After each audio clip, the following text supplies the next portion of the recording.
Hello everyone, welcome back to another video. I have many important things to speak to you about today, whether it's from Gaza, what's happening on the ground, Abu Obeida releasing a statement, more details about the split in the Israeli leadership between the war cabinet. We had updates from Lebanon and Nasrallah and further escalations between Egypt and Israel alongside a couple of other details. I'm gonna start off with an attack in Haifa. We've had a confirmed explosion in the oil refinery in Haifa, which includes a lot of chemicals. Now, 8 days ago, the Iraqi resistance, they said they launched an upgraded cruise missile called Al-Arqab on Haifa. Israel denied that there were any landings. However, I had reports that there was a confirmed landing in one of the suburbs of Haifa. Obviously, there's a lot of censorship. However, there was a reported landing. Now, today we had a clear explosion. You saw a lot of smoke coming out. The oil refinery, this place has a lot of chemicals. As a matter of fact, the area surrounding it has the highest rate of cancer in Israel. And if you even drive next to the refineries in Haifa, you can smell it. It's atrocious. There have been many attempts previously to shut them down, but they failed. Now, Israel didn't confirm that there were any landings, okay? But you've had mixed reports. You've had reports in Israel that there was an explosion, which is uncommon, by the way. We didn't have accidental explosions.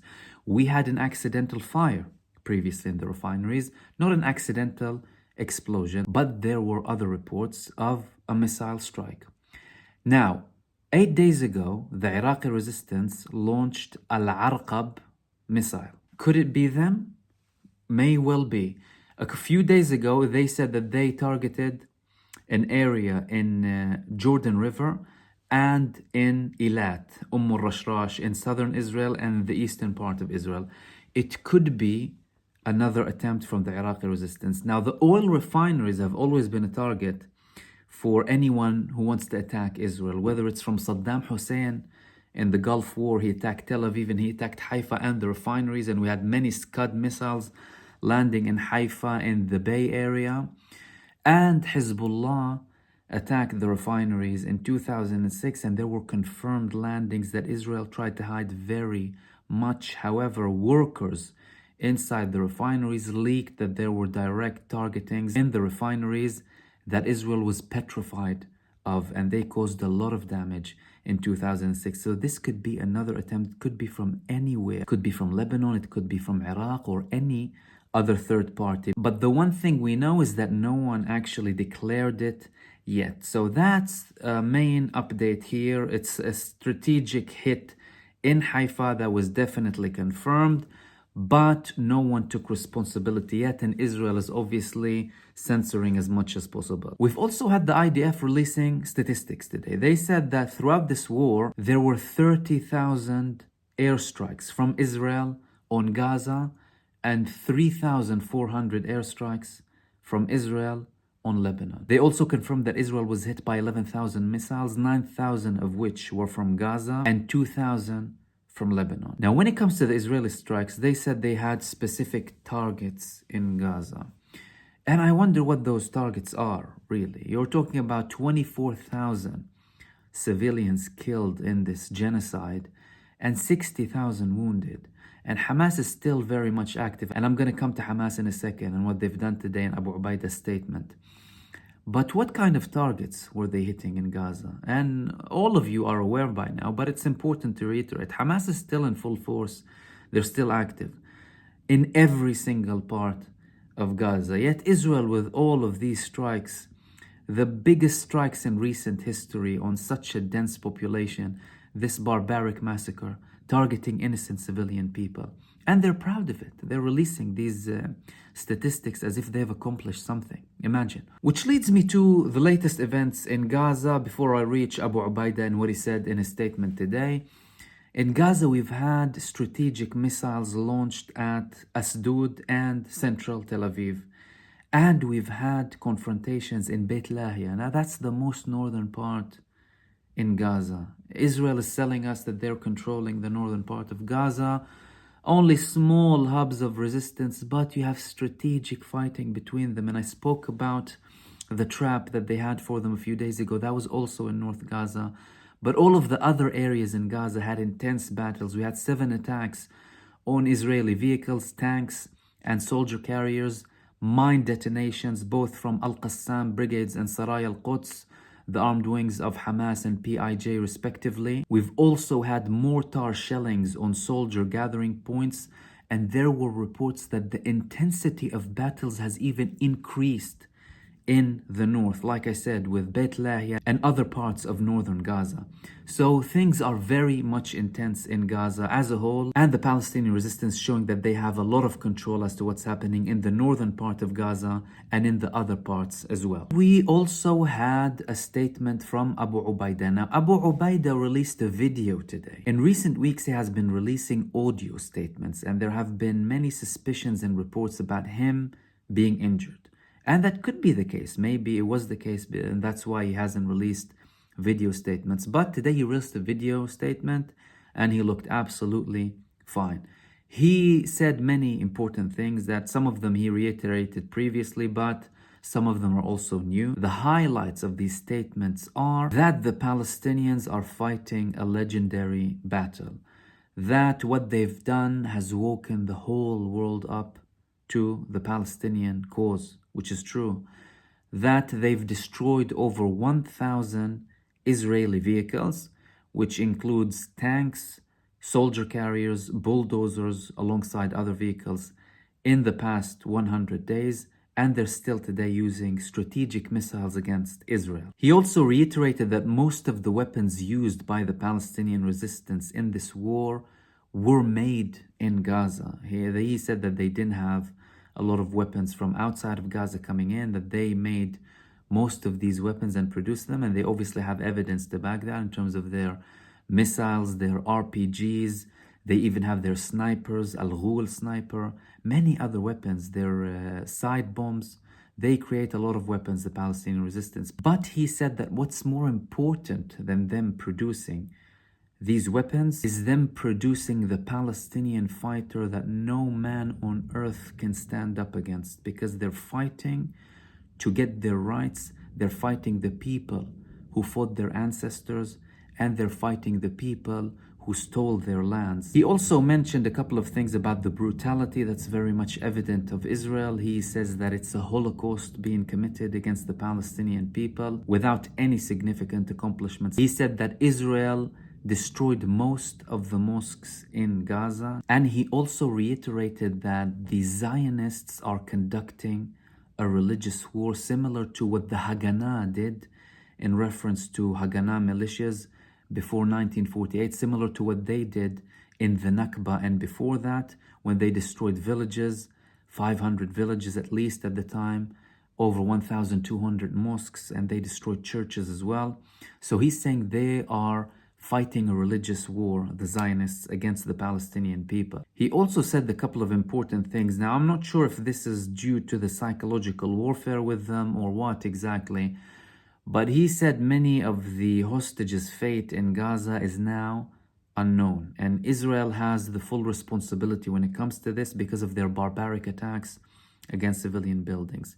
This could be a psychological thing against Israel, and to even put more pressure on Israeli decision makers to reach a deal, because most likely the hostages will be well kept, the heavier hostages, so to speak, when it comes to soldiers and commanders. They will most likely be in very deep tunnels, unlike where some of the civilian hostages were clearly in some buildings, and Israel killed over 60 of them in their brutal barbaric airstrikes on Gaza. But he said that Israel is fully responsible to what happens to them because of their barbaric ongoing action in Gaza. One of the more important things he mentioned is the fact that they carried out the 7th of October attacks to prevent the destruction of Al-Aqsa Mosque. Now, we know many reports and many plans of Israel to destroy Al-Aqsa. They constantly put pressure on Muslims praying there. They dig everything beneath it to try and find any evidence relating them or the mosque, the compound, to Solomon's temple, and they constantly fail. But the radical Zionists, they want to destroy Al-Aqsa. Indeed, they have maps of it, but he said they were about to actually conduct it, and we want to protect Al-Aqsa Mosque, and if we didn't do this, they would have destroyed it because of their religious extremism and their fantasies when it comes to Al-Aqsa. Previously, when Al-Aqsa flood was announced by MahmoodOD, he said that the primary reason was the prisoners. Now, this is quite a new statement from Abu Obeida, that it was primarily due to Al-Aqsa. We've heard other statements similar to him from Hamas leaders previously, but Abu Obeida reiterated at this time that it was primarily to protect Al-Aqsa Mosque and not just only the prisoners. He mentioned two further very important things. Number one, the fact that they received apparently information from their allies in the resistance that they will be increasing the attacks on Israel and Israel's allies. So you can have a reference to American bases or ships, the coalition ships, for example, and that the liberation of Al-Aqsa is very near. Now, the more time goes by, the more Hamas is increasing the tone when it comes to the liberation of everything. We had Ismail Haniyeh in his message to Blinken that I spoke about previously, saying it's about time you end the occupation on all of Palestine, and we need to make Jerusalem as a whole as our capital rather than just East Jerusalem, which is the term used generally when you're talking about the two-state solution. So they're having a more general approach. Now, you have two sides here, and yesterday I spoke about the reasons that I think this is going to be quite a very long war, is that Israel is showing no signs of backing down, especially when it's led by Netanyahu. You obviously have people in Israel who don't want to prolong it, whether they are Zionists who care for Israel as a country, or people who simply want to get it over and done with and just live a normal life. And protests are increasing. You've had massive protests in the past couple of days in Tel Aviv and in Haifa, demanding the end of the war and for them to reach a prisoner swap with Hamas. But with the statements of Netanyahu yesterday, when he said that they're going full throttle to completely eliminate Hamas again, and that they're going to have to finish this war, it's going to take a long time. And today you even had Hagari, the spokesperson for the IDF, reiterating that this is going to be a very long war, that they're having some accomplishments, but this is going to be a very long war. And one thing I missed, by the way, with Abu Obeida, he said that all of what Israel's saying with regards to its accomplishments in Gaza are delusions, and it's a joke, and what they've done to Israel is just a very small amount that they're showing, and the days will come and this historical battle, according to him, will be actually revealed to the world with how intense and how heroic it was against Israel. But there are no signs that this war is ending anytime soon, despite the disagreements from the United States and from some of Israel's closest allies, and then putting more pressure on them to finish the war as soon as possible. Talking about the protests in Israel, today we've had a report that Benny Gantz, the senior in the war cabinet, he participated in some of these protests. Now, you need to listen. These protests are generally against the government. They're criticizing what Benjamin Netanyahu is doing, prolonging this war.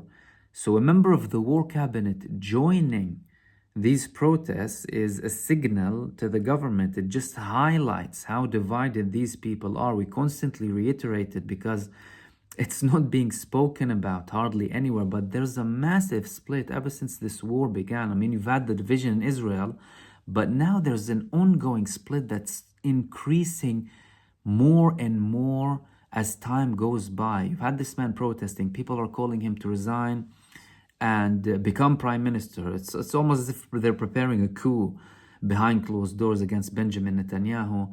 And the distrust between him and the defense minister, Yoav Gallant, who's a member of his own party, the Likud, are also increasing. So you've had a meeting where Yoav Gallant attended, and Netanyahu prevented the head of the office of Yoav Gallant from participating, fearing that he might leak something. And as soon as Yoav Gallant went in, you had Netanyahu's closest allies ridiculing him and mocking him. Like Miri Regev started saying, "Pass the popcorn, he's here," as if it's a show. They're mocking him, they're ridiculing him Salim, who's also another minister, he was mocking him. And these people won't do these things without the backing of Benjamin Netanyahu. So there are massive digs, there's a big split, there are massive tensions. These people hate the living daylight out of each other, and they're just showing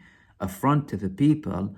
Yet with all of that, they can't hide what's happening in all of those meetings, because people are saying what's happening, and there are things that are evident, like the fact that they're unable to have joint press conferences together in many times. And now Benny Gantz is even in the protests against Benjamin Netanyahu. So imagine the level that we're at the moment. Netanyahu is still pushing his way. He's relying fully on the support of the extreme radical lunatics, Itamar Ben-Gvir and Bezalel Smotrich, to protect his government, because he knows he's unable to get anyone else now, obviously. When this war is done, he is done as well. And he's increasing tensions with everyone. There's also talks about security officials resigning, like Yaakov Peri, the previous head of the Shabak. He spoke with the IDF radio, telling them that the current head of Shabak will be one of the first people to resign, and I wouldn't be surprised if he resigns even before this war ends. So you have a lot of people disagreeing heavily with Benjamin Netanyahu and his policies even before this war, but this war is just intensifying it. So you have criticisms from previous Mossad heads, you have criticism from the previous head of the Shabak, you have disagreements with the current Israeli leadership when it comes to the head of the army and the defense minister, and he's still managing to get his way and keeping his seat. The question is, how long will they tolerate him there? Because he's literally dragging Israel to oblivion. There's also talks about Yoav Gallant warning that Hamas is trying to connect Gaza with the West Bank, something that Benjamin Netanyahu wanted, because that would escalate things further, and he wants to escalate it, but some parts of the government don't want to do that because they don't have the capacity. They know that the army can't handle it, and they can't be sure that their allies will send them troops to support them. But he's saying that Hamas are trying to do that. And a couple of things here. Number one, he's showing something that is against Netanyahu by saying that.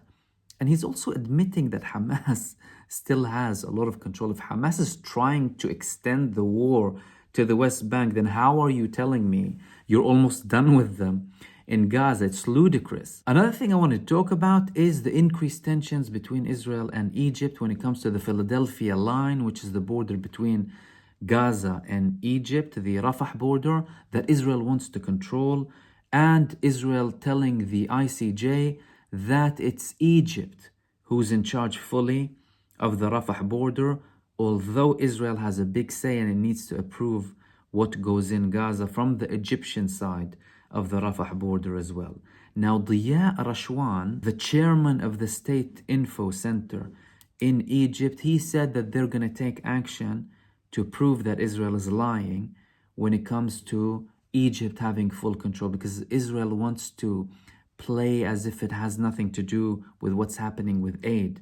Because obviously parts of the claims against Israel is the fact that they're trying to block aid against Gaza. They prevented food, medicine, all of that, which was evident in the beginning of the war when they completely shut the Rafah border. Egypt was waiting for them, and only after increased pressure did they open it to more regular aid going in Gaza. So you still have these increased tensions with Egypt now, and it's reaching the international court, and you have tensions on the ground as well. And the final thing I wanted to talk about is a small statement from the recent speech of Hassan Nasrallah, the Secretary General of Hezbollah, who stated something very interesting. He said that the Americans are warning Lebanon that if Hezbollah doesn't stop the attacks from South Lebanon on Israel, that Israel will wage a full-out war against them. And Nasrallah made a clever comment in reply to these statements and these threats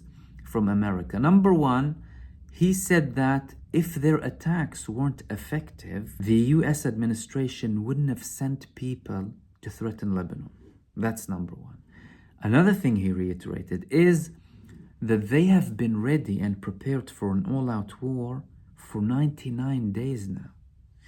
And if it reaches a stage that it needs to go to an all-out war, that they will fight with no roof and with no limit. And these were the last things that I wanted to talk to you about today. I hope I added some beneficial information for you, and I will hopefully see you soon in the next video. Take care.